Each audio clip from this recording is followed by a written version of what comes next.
Hello, everybody, and welcome to Crub. Today, we're going to be talking about the Video Game Awards. We're going to be talking about some of the nominations and kind of what we're doing with that. My name is Moriarty. Today, I've got Nicco, all hail buckets, and we are having a very calm day here at the Crubcast. It's just the two of us just kind of hanging out.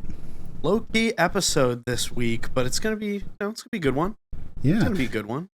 And since we are just talking about this sort of a community event, you know, with the Game Awards, we'll be interacting slightly with our Twitch chat over at twitch.tv/Crub_official, but it shouldn't affect us too much, so, you know, we're just going to kind of chat. The Game Awards in general are something that, like, I personally pay attention to, not because I care about them, because I don't think that the awards are necessarily that important in terms of, like, what they do. But I do recognize, like, the influence of the Game Awards. You know, the last year they had 118 million viewers, which is big. It's really, really big. And, you know, the Super Bowl is 124 million viewers. And it's right there, right? It's like, yeah. It's right up at the same thing. I didn't realize it was that big. Mm-hmm. Yeah, it's really, like, really big, right? I know I had asked the question to Kevin several years ago. Like, this was before gaming was as, like, on the rise as it is right now. Mm-hmm. And I was like, is there, like, a game... is there an award show for games that people regard as, like, the standard? And he was like, no, not really. The Game Awards is probably the closest. Yeah, so when the Game Awards originally came out, right, it was kind of in a vacuum. There wasn't really an award show that was this big thing. E3 is where a lot of people used to go, and so I believe Geoff Keighley pitched it as, like, E3 online, right? Okay. And that's where this came, you know, we'll do Game Awards, too. And I actually really appreciated the original messaging that he had, which is that, you know, video games are an actual art form, and we should care about them and pay attention to them and fix, you know, make sure that they are appreciated, as it were. Yeah, video games are art. But, of course, it's been less over time. It's been. Some people do not think that the Game Awards today are, you know, that they're much more commercial. And we're not really going to talk too much about the Game Awards themselves. No. Because we're just going to go over the nominees. Yeah, it's a big subject, and it's also a contentious one. A lot of people want to, you know, have opinions about it. Yeah, understandable. Understandable. My opinion on the Game Awards, I guess, if I were to summarize it for, you know, everybody, is that it is important because so many people watch it, and therefore it's very influential in terms of you know, how it affects the industry and stuff like that. If a Game of the Year wins, right, like if it's I don't know, Dave the Diver wins Game of the Year, right, Dave the Diver is probably going to sell better, and I think that's the kind of influence that it has.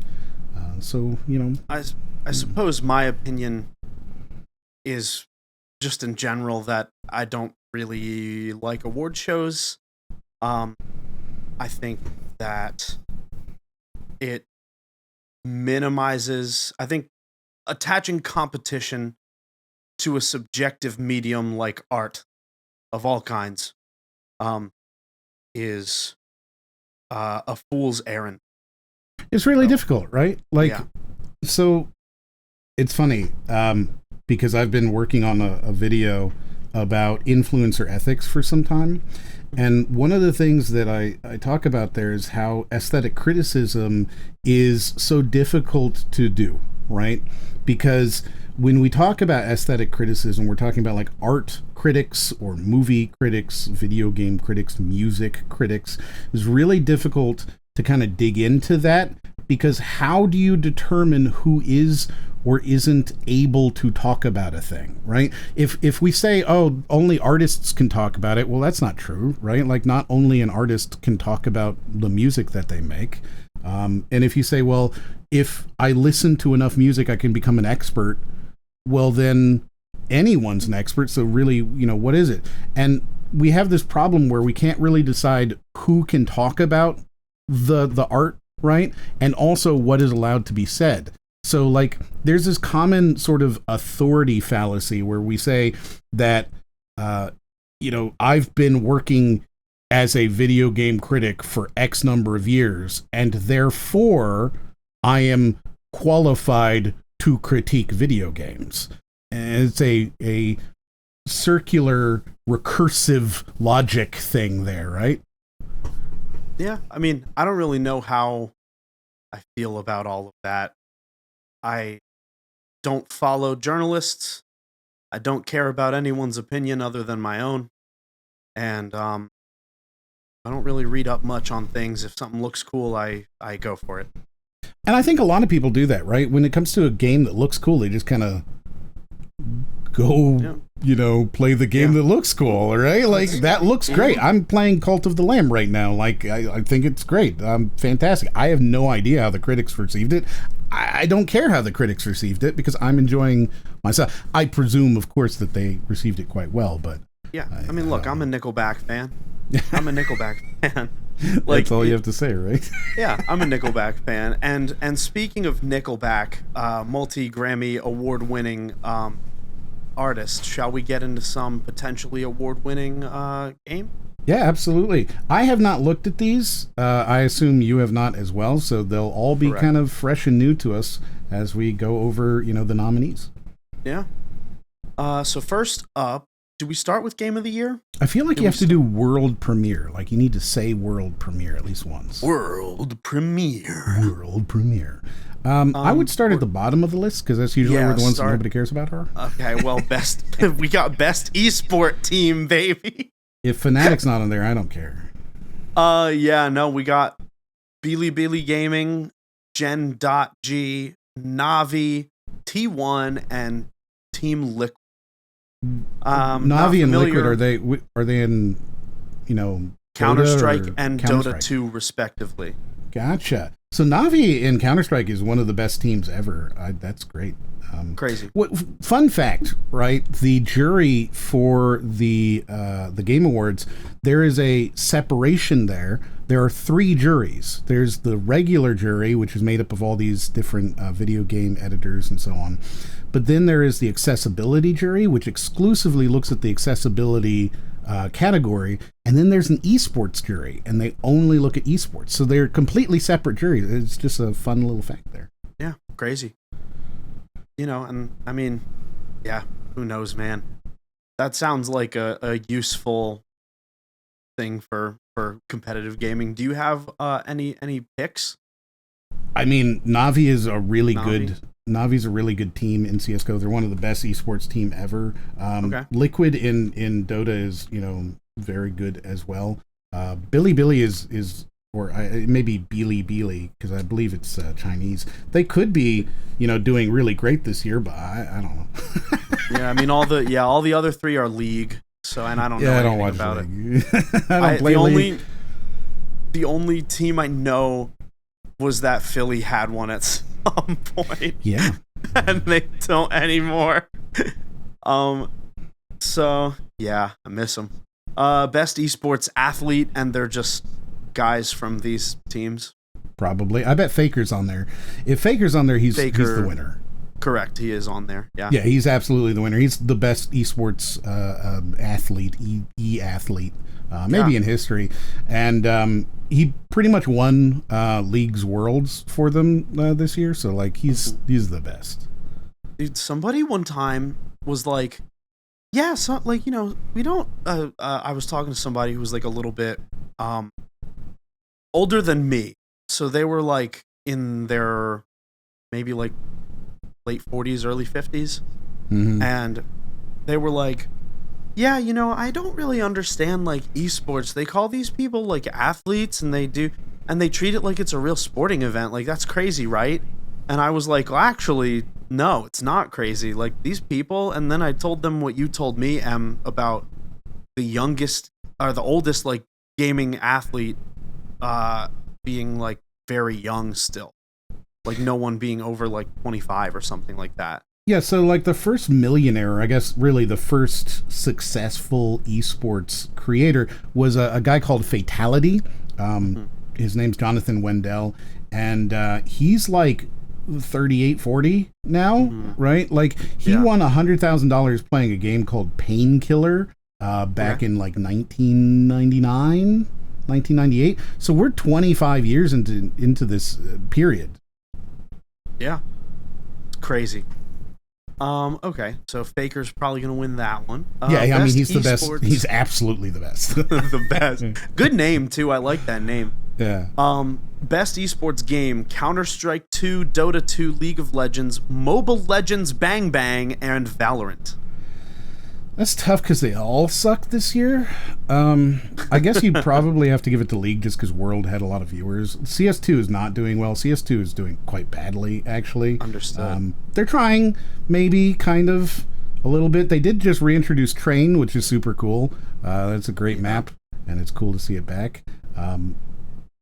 Other than that, I don't know, man. That's a really tough category. It could be up in the air. Yeah. I do see that. Man. I mean, some of the. Go ahead. I'm sorry. People seem to like Valorant. Like I hear a lot of chatter about that. So Valorant is Overwatch mixed with Counter-Strike. So you do a headshot, you're gonna win, right? You've killed them. They're shot in the head. But each character gets their own separate abilities, and it's based off of which character you choose. They get, the ability. So if you choose like the Venom girl, who I think her name is Viper, which is very original, of course. She shoots out like a poison, wall that if you walk through hurts you and stuff like that. And Valorant's cool, but I don't like it enough to like really get into it. And I think it has some major problems. But I made a video about that, so I don't know that I necessarily need to rant about it for an hour, but I can. And I have. Yeah, understood. Next category is Content Creator of the Year. Yeah, who do you... okay, so Iron Mouse has to be on there. No, it's Casio. So he's like the guy with the beard that like has his picture on like scarier games. He's outside of the Waffle House. There's... I don't know how to read this name, but it's either Illo Juan or Io Juan. Okay. There is Techo Gamers or Techo Gamers. There's Typical Gamer, and there's Usada Pecora. That's the VTuber nom. Gotcha. So, like Queso is probably the one that I know the most. Yeah, he's the only one I've ever seen his face before. I don't know the rest. I'd have to look at them, which is always the problem, right? Like if I have to look at you to know who you are, that's not a good thing. Yeah, it's not necessarily the mark of a good brand. I do see in our Twitch chat that Usada Pecora is, I don't know if this is a joke, is Hideo Kojima's favorite VTuber. And I've actually seen a lot of people who have been commenting that they don't really vote for the esports. They don't really vote for the content creator. They feel like they're, a random thing. And I suspect that they are, to be clear. Yeah. I think that they are absolutely a thrown in, unimportant to Geoff Keighley, the Game Awards kind of thing. And I think it's the thing where it's like, look, we can also do these and have a little bit more, clout and interest and connection and whatever, right? Like I see. Fairly certain. Yeah, I mean that makes sense because it's. I mean, you gotta have it, but it does seem perhaps a little tacked on, especially when they do, like when WWE wrestlers don't have entrances. They give them like the jobber entrance where they're already in the ring. I feel like they do that to those categories and just put on the screen like, this is the winner of that. Which is one of the other reasons I don't like awards shows in general, but I'll get to that later. We will talk about that, yeah. Yeah. The next category, most anticipated game, finally, we're on to the games, which is Death Stranding 2 on the Beach, Ghost of Yotei, Grand Theft Auto 6, probably the winner, Metroid Prime 4 Beyond, or Monster Hunter Wilds. The thing is that every time, like every game you announced there, I was like, wow, yeah, that probably is the most anticipated game. Each time, until you said GTA 6, and then it's like, no, it's GTA 6, of course. We're, 12 years, 13 years in now, right? And it's a $2 billion game. Like, it's GTA 6. And it's also become, like, the subject of many memes, and, like, it's on the internet. Like, the comment is always like, damn, we got, this thing before GTA 6. Mm-hmm. Crazy. Boy, I do not look forward to the Game Awards after GTA 6 because it's just going to win everything. And if it doesn't, people are going to riot. I don't know about that. It's going to sell 150 million copies in the first 6 minutes that it comes out. Okay, that might happen. That I believe in. Right? Like, it's the Crazy Even just brought up that it'll be best content creator, and it's like, yeah, maybe. Maybe GTA 6 for best content creator. Content creator. That's really funny, actually. Or just the best content creator is one GTA 6 role player that doesn't make YouTube videos. Right? Yeah, exactly. Like, GTA, people forget how big GTA is, right? Like, it's the biggest single media product of all time. It's going to be beaten soon enough, but like it is still the biggest media product of all time. GTA is crazy. It's huge. It's massive. All right. Next is best adaptation.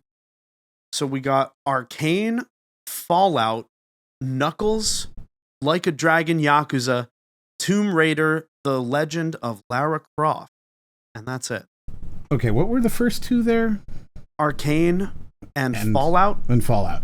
So, I've heard, from a well-reputed source, aka the Crub video, that Like a Dragon shouldn't be on there. That is what they said. That is what they were telling me. Yeah. The Bulls were Chris and Kevin. I asked them, "Oh yeah, how is it?" And they were like, "Yeah, don't even bother." They're like, They were like, we jumped the gun. We were optimistic because we wanted to like it, but then it just was not good. So there's a whole video that you can go watch if you want to see. Yeah, on the Crub channel. It's just about that. Knuckles. I also heard that was bad. So I will say, sorry, real quick. Speaking of things you can find on the Crub channel, you can find our podcast at Crub Official everywhere except for Twitch, where it's Crub_official, and catch us at patreon.com/Crub, where you can get excellent content such as me talking about music with all of the guys. You can get Podcastemon, our premiere Patreon series where Chris and Kevin and Justin are talking about Pokemon, and you can get a lot more for that. And join the Discord at crub.org/join. That one is free, and you can talk to us there. Sorry, Moriarty, continue. So Knuckles, nobody's watching Knuckles. So I was told that that's what's his name, Wade's entire story. Whipple. It was such a the turn down from that was so bad that I didn't even want to watch it.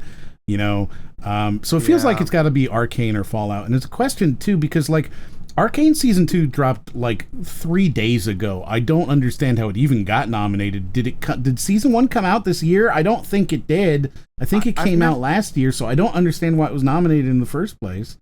I've never even heard of this show. What is it? It looks like Arcane. It's League of Legends. Okay. Yeah, I'm not super enthusiastic about that. It's not that it's bad, right? Season 1 is really, really good. Season 2 is not as good as Season 1, but Season 1 is very, very good. However, right, it dropped 4 days ago. How did it get nominated? I don't understand. I do love the Fallout show. I'm not going to lie. The Fallout show was a big thumbs up for me. Yeah, well, okay, so Fallout show is the best that you could expect of an adaptation of Fallout, I think, right? Agree. I don't think that it's an incredible show.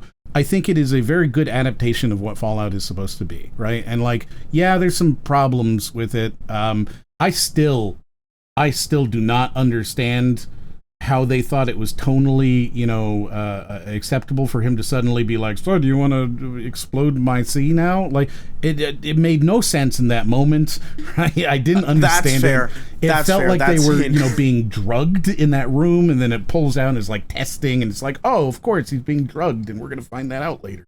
That's fair. That scene was particularly egregious, but... Right, so, like, it's not the show's great, right? It's not the show's I enjoyed it, fantastic. though. It was entertaining. But it was entertaining, like, and I think it's a very good adaptation of Fallout. And it also, I will say, got me on board with the idea of Fallout and tonal, things that I didn't catch in the games. Yeah, and now you're, right there with Fallout. Right, exactly. Now I have 30 hours in Fallout New Vegas. Okay.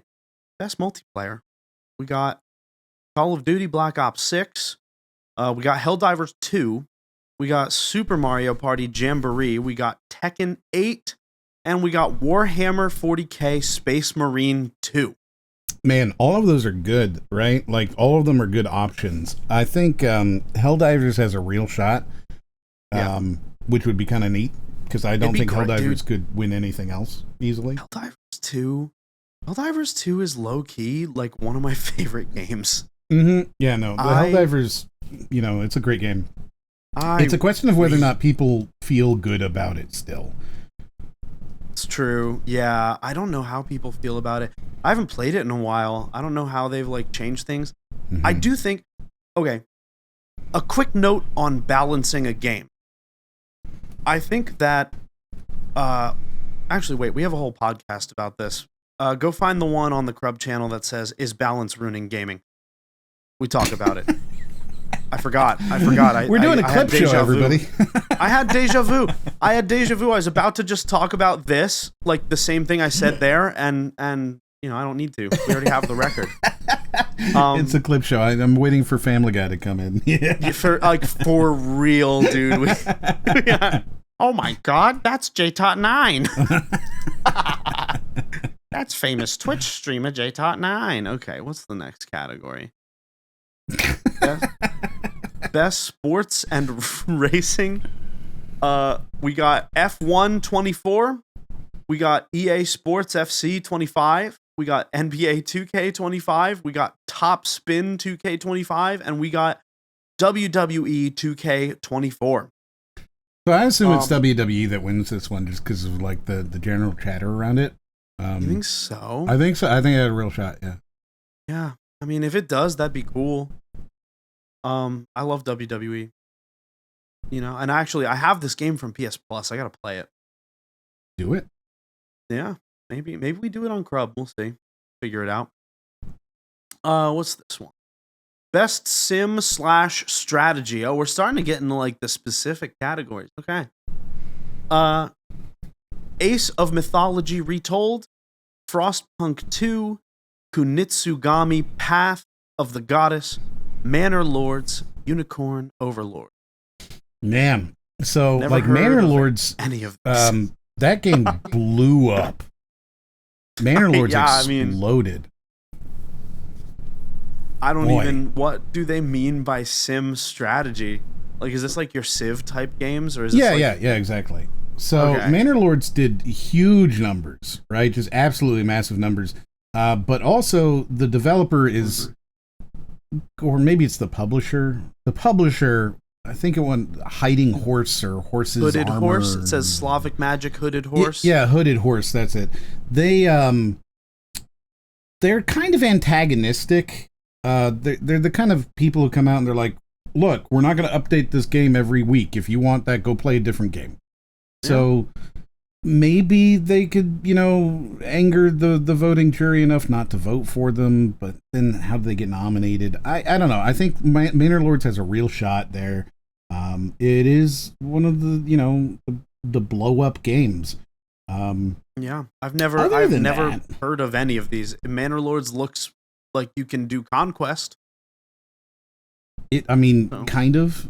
Yeah, you build a little village, Yeah. Best family game? We got Astrobot. Is there Astrobot, that's going to be That's the thing, right? Because like immediately I'm like, well, what's the latest Nintendo game? Because well, there's the I think 3 of the next ones are Nintendo games. So Princess Peach Showtime, and then there's Super also going to Mario be Party Jamboree, and then Echoes of Wisdom, right? Echoes of Wisdom, and the Plucky Squire is the last one. Oh, the Plucky Squire. That's not going to win. That's not going to win at all. But it is really nice to see not Nintendo in there. But boy, I think it comes down to whether Echoes of Wisdom. I was surprised at the reception for that. People didn't really seem to love it, right? I have never heard of it. That's okay, Nicco. It is the game where you play as Princess Peach in a 2D top-down Zelda, and you build beds and stuff.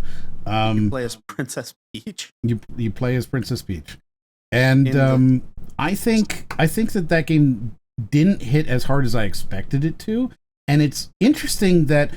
If I had to guess, this is the first year where we're going to have a Mario Party versus a Sony game, and I can't tell you which one will win.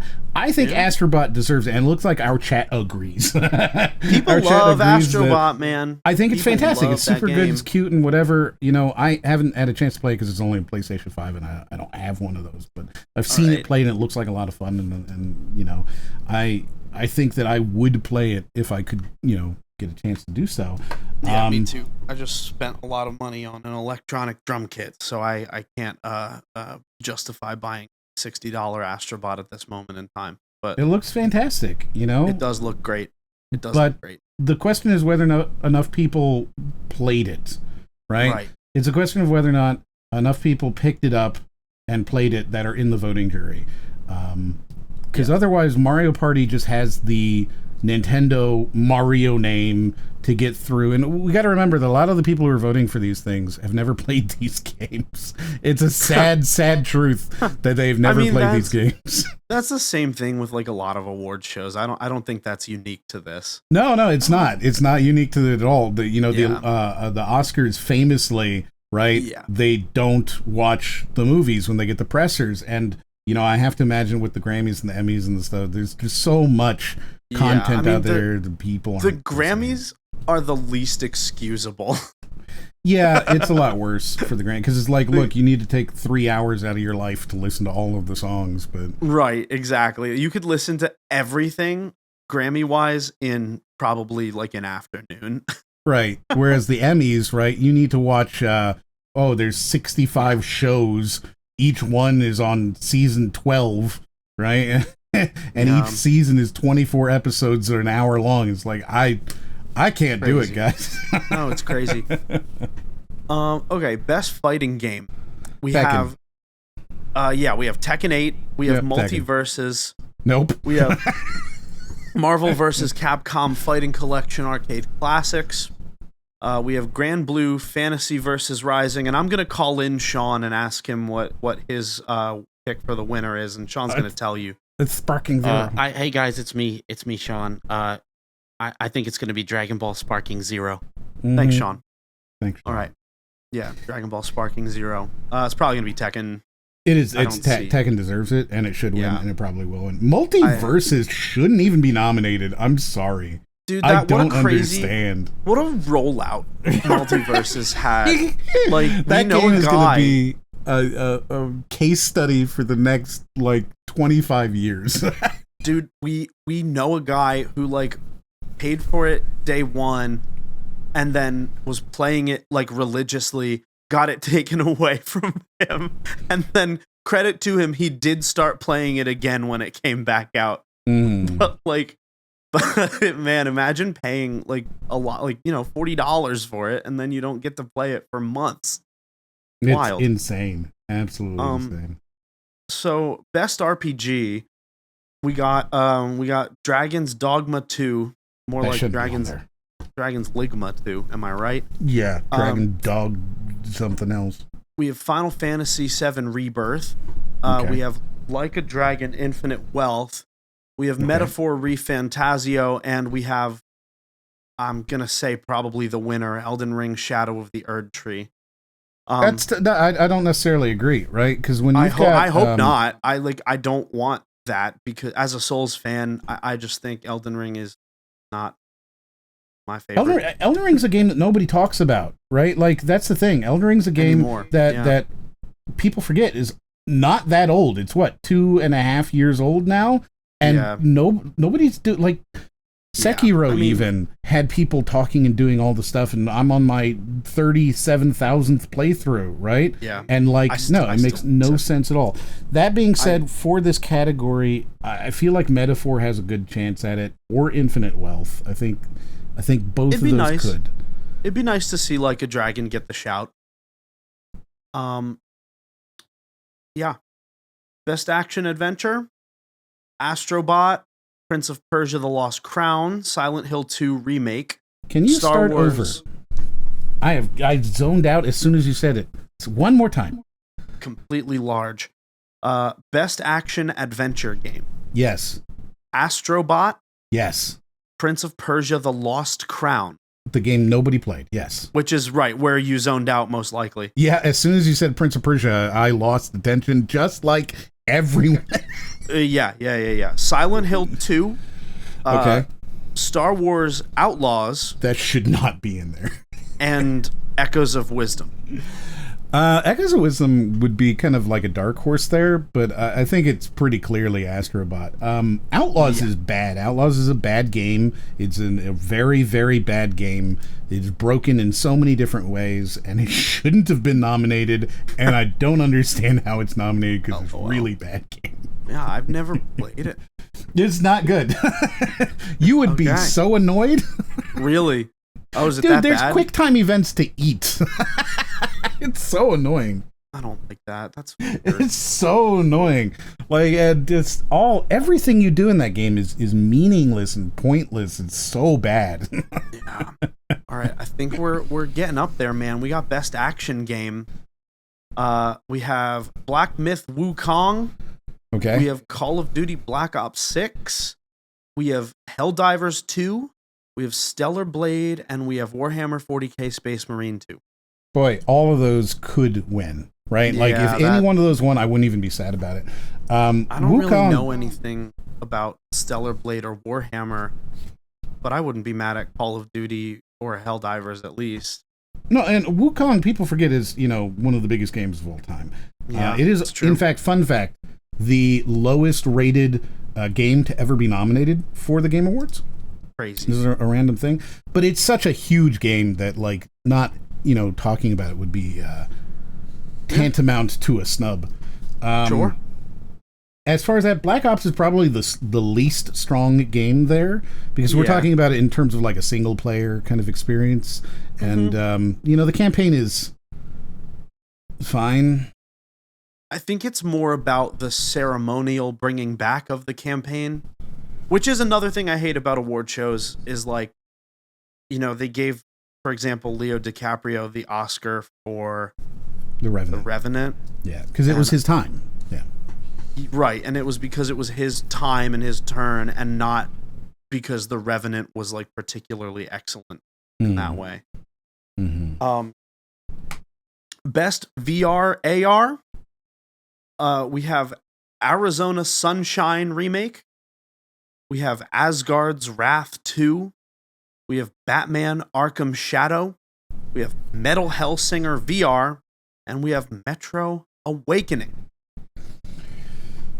Couldn't tell you a single thing about any of these. Next category?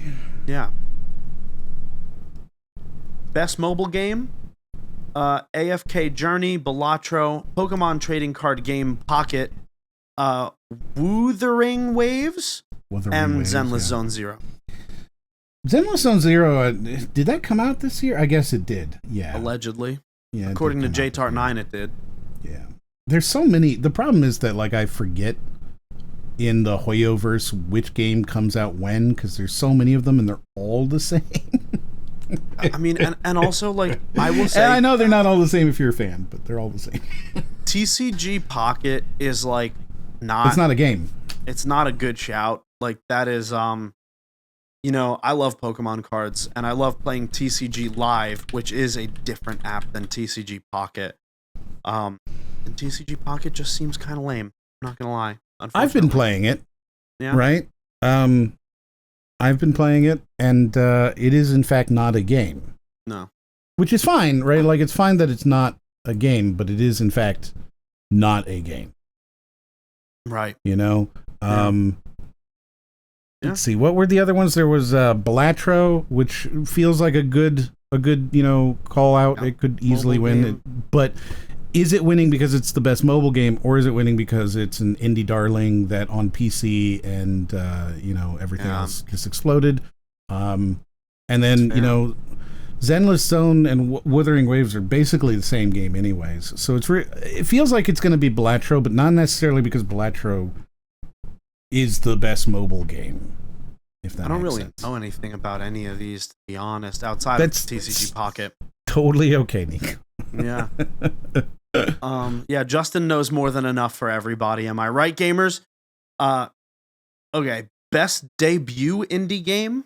Okay. We have Animal Well, Balatro. That's the donkey game. Oh, really? Mhm. Balatro, Manor Lords, Pacific Drive, and The Plucky Squire.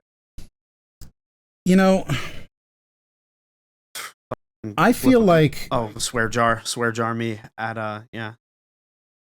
So Animal Well, people really liked it for 6 minutes. The Plucky Squire, I've not heard anybody talk about it except every time like it shows up on at a showcase or something, and you see like the trailer, and people are like, "Wow, it looks really cute," but I haven't heard anybody talk about it. It's like all of our friends are Nintendo YouTubers. So like I feel like I would have heard about how incredible the Plucky Squire is, and I never did. Oh, I did from Kevin. I heard about it from Kevin. Yeah, but I mean, like the grander scheme of things, we hear from one person, not 25 people. You hear about Balatro from everybody, right? Like everybody talks about that game. Balatro is like to the point where I kind of don't want to hear about it anymore. Like because everybody talks about it. That's what I'm saying. It's a game that I probably otherwise would play, and maybe we'll come back to at some point. But the Plucky Squire, nobody talks about it. Pacific Drive, it's neat. It's a neat little game, but I feel like it comes down to like Manor Lords being large enough and fondly remembered enough, which I don't think it is. Or Animal Well's dunkying all the donkeys out, right? Or I don't know what do you mean? What do you mean by that? It's his game. He published it. Okay, I see. It's literally Donkey's published game where you come, hey everybody, it's me Donkey, and I got this new game, Animal Well, right? And it's really unfortunate for the developer that's funny because he made it and then Donkey just paid for it. He just published it, right? I very unfortunate. Couldn't tell you how I feel about that. It's just unfortunate for the developer because his game is now the Donkey game.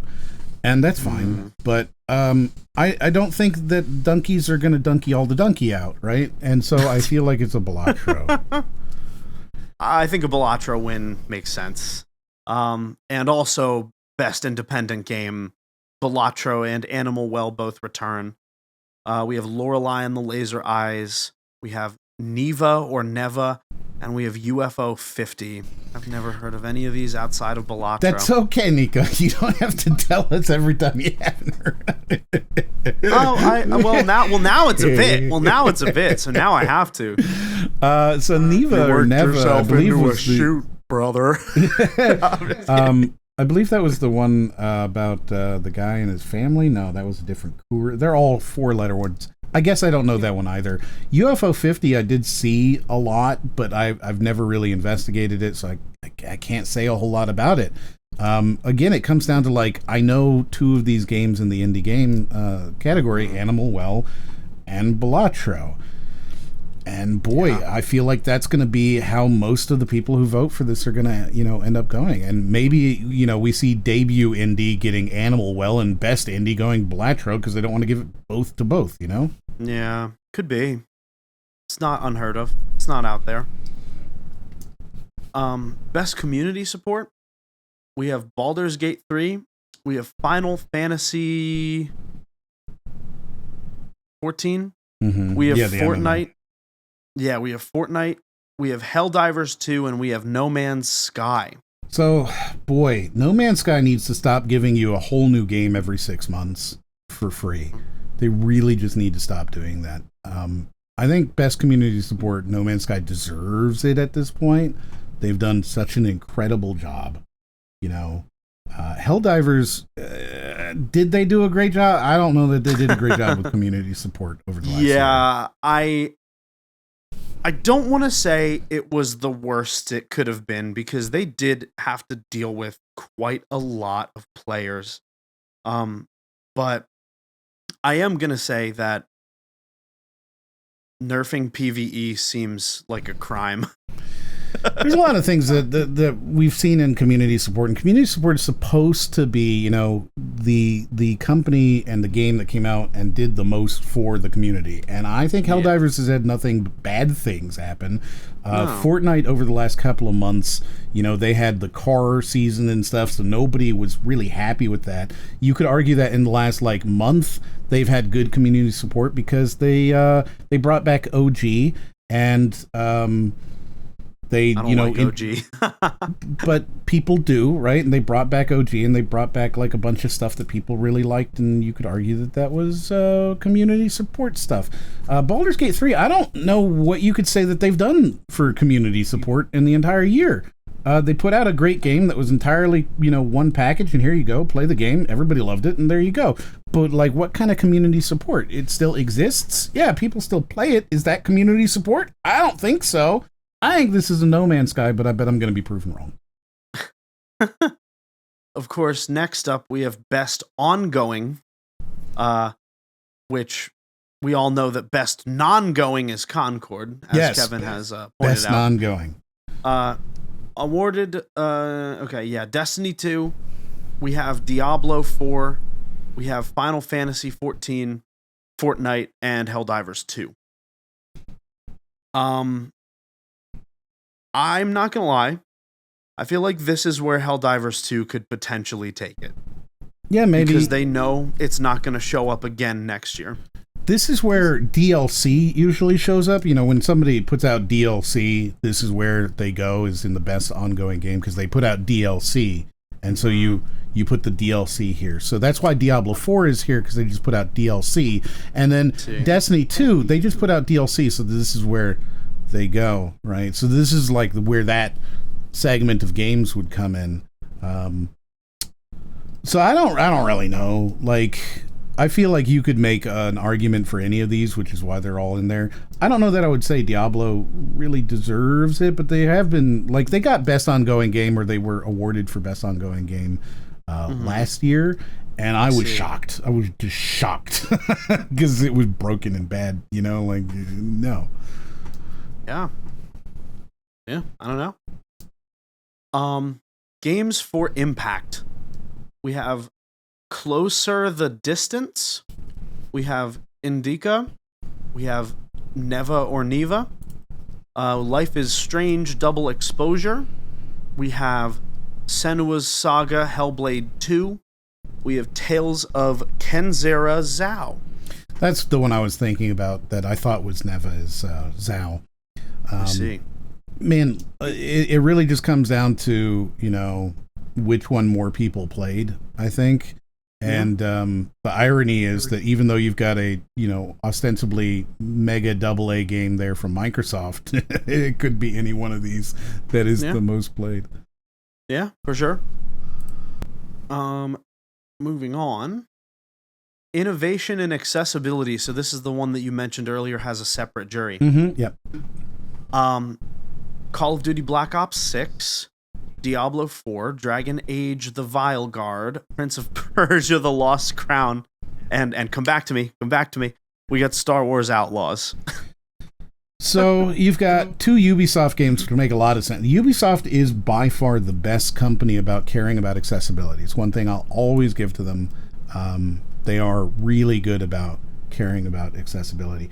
Veilguard, the new Dragon Age, has almost as much accessibility as Star Wars Outlaws. Diablo 4 is actively not accessible, and I don't understand why it keeps being nominated for this, because you can't actually do the things that you need to do for accessibility. You can't, make it auto highlight stuff, and you can't change the colors of things the ways that you want to. They're just kind of slider, I think it's a very bad choice. Black Ops has quite a lot of accessibility, but I don't think it comes anywhere near Star Wars Outlaws. Star Wars Outlaws is maybe the most accessible game I've ever seen. You can change the difficulty of every single mini game. You can turn them off if you need to. It is incredibly accessible. You can do all sorts of things in that game with regards to tweaking it to make sure that you can play exactly how you want to play. Some of them are a little wonky. For example, I'm not a big fan. I hate quick time events, right? I don't like tap events. I'm not a big fan of tap, tap, tap. Oh, you came to a door, tap, tap, tap to open it. So I'm a big fan of turning those into hold or press, right? And I will hold the button to open the door instead of tap, tap, tap, tap, tap. One of the things that they do in Outlaws is when you get onto the speeder, you can choose to have the speeder, or you can choose to have all things be a tap or be a press, right? Or a hold, I guess. And that includes the speeder, and unfortunately, that makes the speeder, which is the most common method of transportation in the game, completely unusable. So, like, it's one of those things where, like, normally, they have a lot of options in that. It is one of the best accessibility things I've ever seen in a video game, period. But then there's just some dumb stuff that Ubisoft up. I see. That game's so bad. Crazy. It's really bad. You should never play it. Okay, we got best performance. We have Brianna White from Final Fantasy VII Rebirth. It does not tell you what character they played.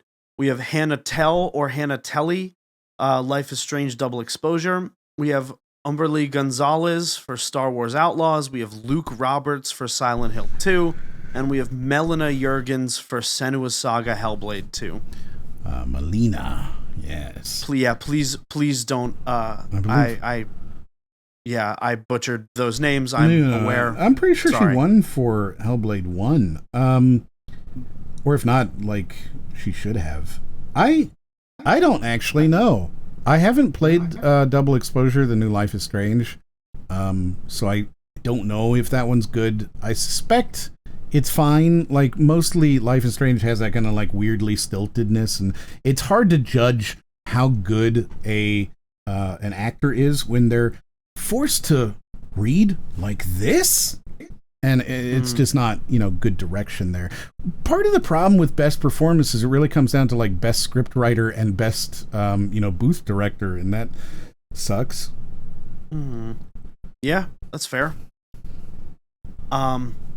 Okay, best audio design. We only have a couple more categories. We're getting to the final few here. Very good.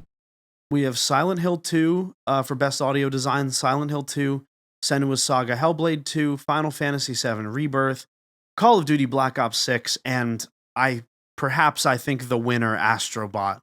Yeah, I mean, Astrobot really takes, audio into account in the game. Yeah, this is something that I do feel strongly about, actually. Yeah.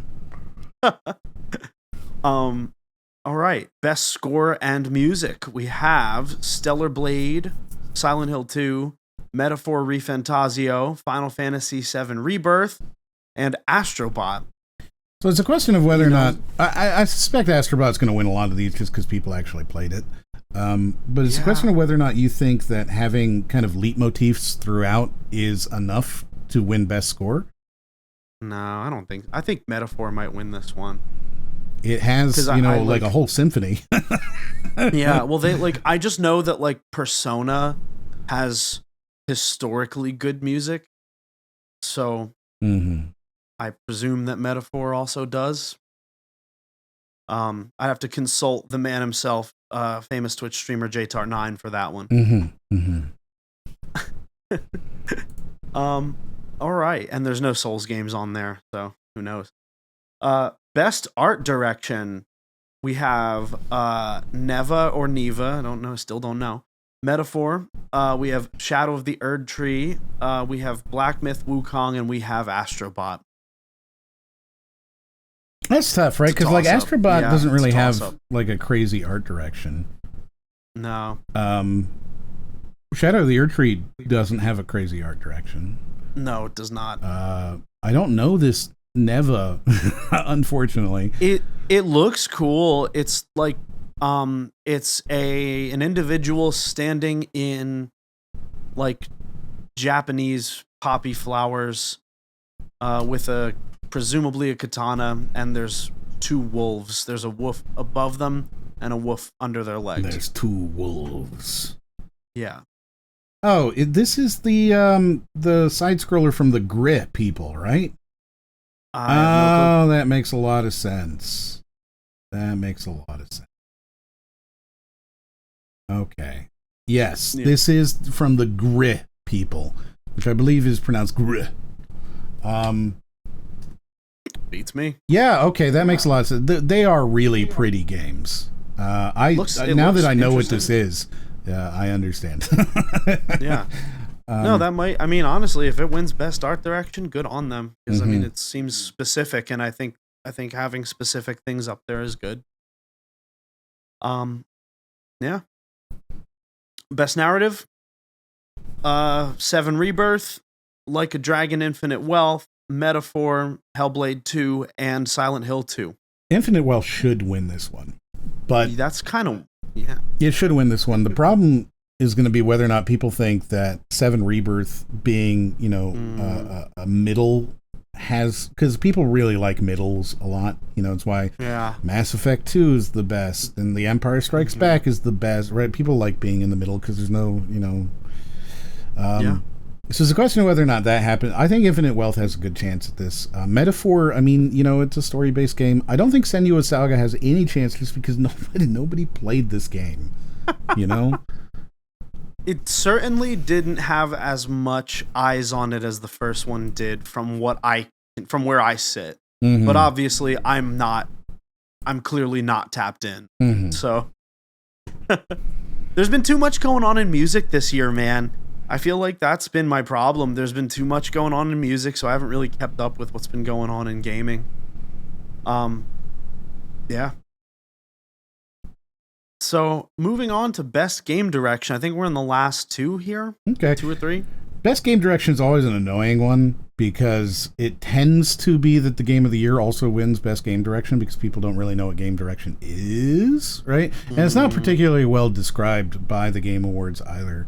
It just kind of ends up being the best game that was directed the best and is the game that was directed bestly. And it's like, cool, that's not... I don't know what that means. It says awarded for outstanding creative vision and innovation in game direction and design. So yeah, perhaps a little self-referential. Right, yeah, right. Like maybe the best game design or the best game direction is the game that was directed the best, and it's like, great, thanks. I sincerely don't want to just shit on this right now, but that is perhaps they should take some lessons from the accessibility folks and write a little bit more in there that's more descriptive. So typically what I see with this, right, is that Best Game Direction and Game of the Year are the identical list, right? It is the identical list. And then either Best Game or Game of the Year will also win Best Game Direction, or if it feels like there's 2 games that could win Game of the Year, then one wins Game of the Year and one wins Best Game Direction. I see. Honestly, I don't mind that. I don't mind it if but at that point it's just set runner up, right? I don't mind that. They should really, runner up flesh it out, make it a thing. Saying commit to it. Yeah, I don't know. I kind of don't mind the runner up category, but yeah. So Game of the Year and Best Game Direction, we have Metaphor, we have Final Fantasy VII Rebirth, we have Shadow of the Erdtree, we have Black Myth Wukong, we have Balatro, and we have Astrobot. So I guess this is where we say, I don't understand why Erdtree is in any of these categories. Period. Yeah, why did they have a DLC on here? Their argument is if the DLC changes up the game so much, well then, it's totally fair that we bring it in. But I would argue that Erdtree doesn't change up the game very much, and I would also argue that any game that requires you to have another game before you can play it is not in fact a standalone game and should not be included in any of these categories. And I know that's a hot take. I get it. I understand. That certainly is a steaming hot take.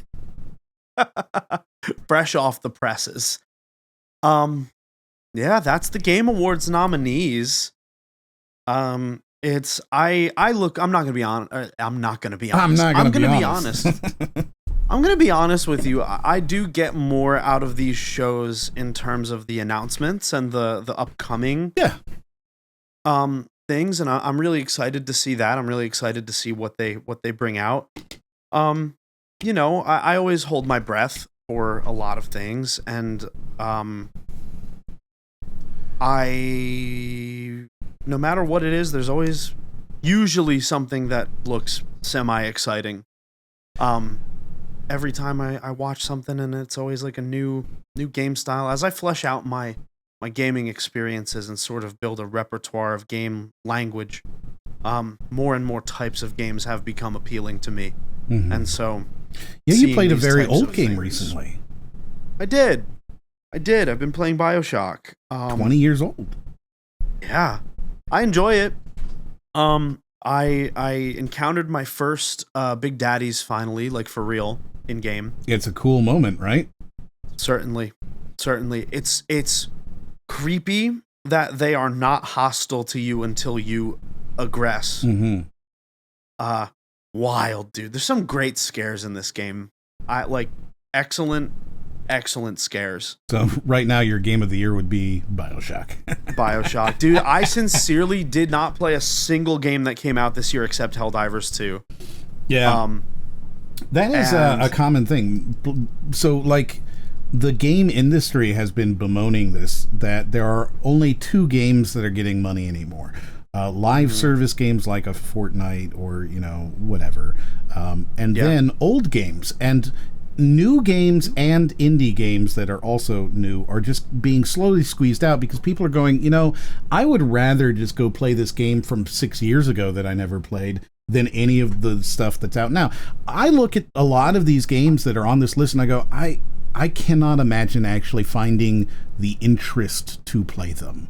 Right? And like, these are the best games that we have ostensibly of the year. And yet for, you know, not an insignificant number of them, I look at it and go, I can't even, you know, like, Veilguard. I will say this. Go ahead.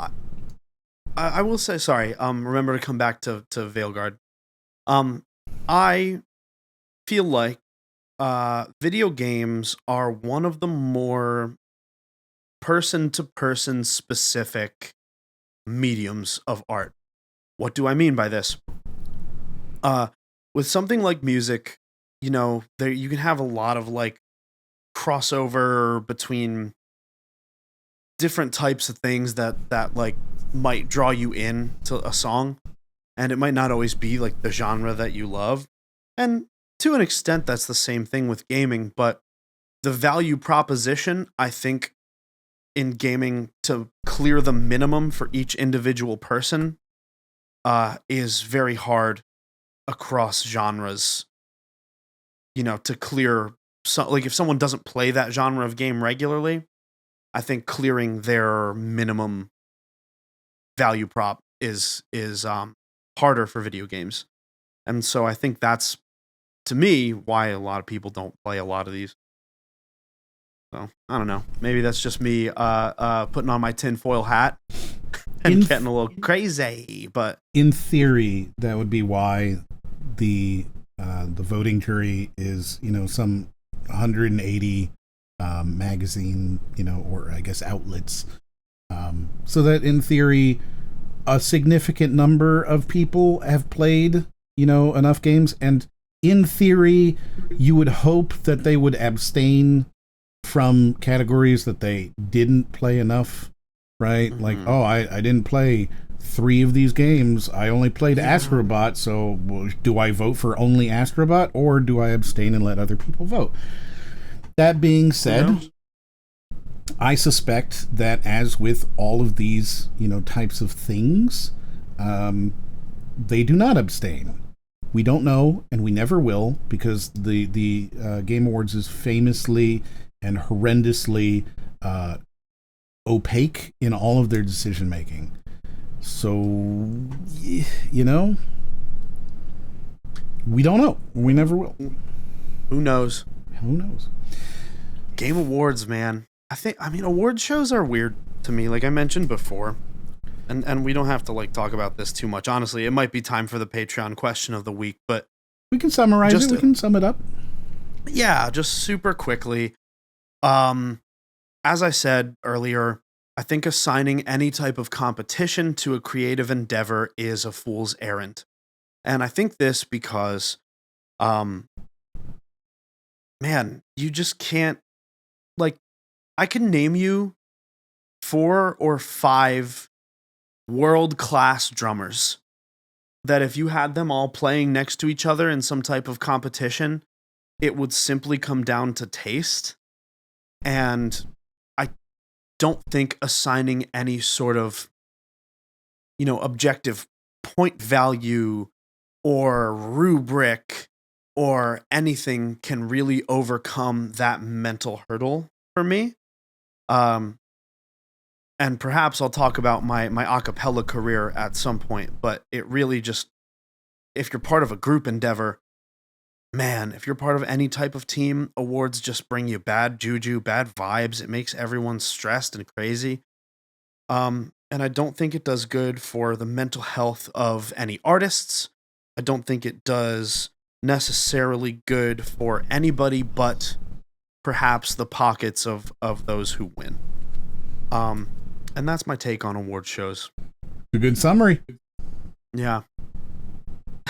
And it also is remarkably easy to become a voting member of the Grammy Awards. I'll look that up in the post show. Maybe Crub should become a voting member of the Grammys. Dude, it's there. I think you just have to. I don't know. I don't want to spread lies. So I'll look it up. I'll have Chris post it, a link in the show notes. Patreon question of the week, and you can ask these questions to us if you find us at patreon.com/Crub. You can join the Throw a Quarter at Brody tier, which is $2 a month, and you can get on this list, baby. You can get what you want to hear from us. And today, Tabreez wanted to hear from us. Do you think it's possible Concord played a part in Foam Stars being free to play?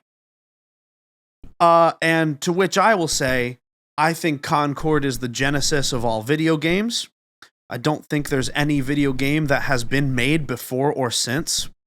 And I think that Concord perhaps could be the only video game, maybe not Persona 5, but it is the only video game, Concord, and it should have won the Game Awards, every single award. Em, what do you feel? I think Foam Stars came out 6 months before Concord, so it would be very strange. Yeah, if I was going to say that was my other thing. I had heard about Foam Stars long before I'd heard about Concord. It would be very strange if Concord's failure is the reason why Foam Star, I mean, maybe Red Guy willed it. Maybe Red Guy time traveled or something. Who knows? I think that Foam Stars is failing and doing very poorly, and not surprisingly so. Square, boy, I don't know. So they got rid of the $30 price tag, and I guess that's sort of the question really at its core is, do we think that Concord's failure and the fact that it decided to go as a $40 game instead of going free to play was a part of the discussion behind Foam Stars dropping their $30 price tag in order to try and find an audience again? Yeah, I think it was probably part of the discussion. Yeah, I mean, that's I think it has to be job of an executive is to keep up with the industry. So it's not like it was a secret to these people that people wanted a free to play Concord. Right. I think that it has to be a part of the discussion because you're sitting there going, guys, we just saw Sony fail for potentially, if every, conspiracy theory is accurate, up to $500 million, which is a lot of money. Theories. It's a crap ton of money. And at least $200 million, which still makes it one of the biggest failures of all time. I mean, it is a shockingly big failure. It will absolutely send waves through the entire industry. I think it would be ridiculous to suggest that anybody who's sitting there looking at their live service game that's not doing super great, trying to decide what to do, isn't at least considering Concord's incredible, majestic failure. I am thoroughly anticipating Concord becoming an MBA business case. Like, I'm fully expecting the HBR, the Harvard Business Review, to publish and sell MBA cases about Concord. I think it goes, or maybe like some other types of like classes as well, right? Like maybe like a risk mitigation type of case, right? Mm-hmm. You know, it'd be a crazy one, man. Be a good one. Well, there I'd you love to go. read That's about your answer. Concord. Thank you so much for hanging out with us as we talked about, the Game Awards. And, I feel that we did go a little bit beyond just kind of talking about the nominees. And that's what I wanted to do a little bit with Nicco here. And so I'm glad that we got to do that and talk with you. And, of course, we'll be back next week. Same day, same place, all the same stuff. Nothing changes, presumably. I mean, Yeah. Who's Who's on next week, actually? I might be able to tell you. It'll be them, and we'll see them. That's for sure. And so thank you so much for watching, and have a good one.